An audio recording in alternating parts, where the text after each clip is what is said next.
మళ్ళా సార్ ఇది అయిపోయిందా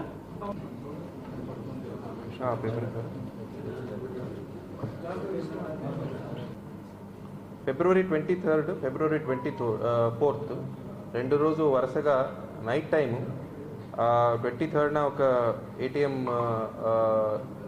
ఆఫెన్స్ అటెంప్ట్ చేశారు. 24th ఇంకొక ఏటీఎం ఆఫెన్స్ ట్రై చేయడం జరిగింది. సో దానికి తగ్గట్టు మనం కేసు రిజిస్టర్ చేశాము.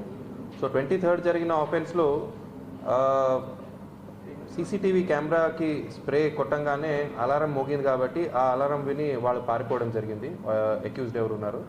అలాగే 24th మెయిన్ లైన్ ఏముందో బయట కట్ చేసి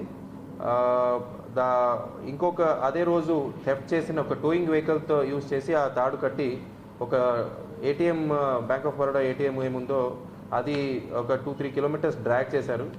ఆ రోజు ఇద్దరు యూత్ అలర్ట్గా మన ఎస్ఐకి ఫోన్ చేసి వాళ్ళు వెంటపడ్డారు టోయింగ్ వెహికల్ని. వెంటపడిని చూసి ఆ టోయింగ్ వెహికల్లో ఆ ఏటీఎం మెషిన్ని అక్కడే వదిలేసి పారిపోవడం జరిగింది. సో ఈ రెండు సీరియస్ ఆఫెన్సెస్ కాబట్టి మనం ఎస్డిపిఓ కర్నూలు ఆధ్వర్యంలో CI Chandrababu Naidu, CI rural, CI 3 town వీళ్ళ ఆధ్వర్యంలో మనం ఒక స్పెషల్ టీమ్ ఫామ్ చేసి ఒక ఈ ముద్దాయిల్ని పట్టుకోవాలని మొదలుపెట్టాము చర్యలు. సో మనకి సీసీటీవీ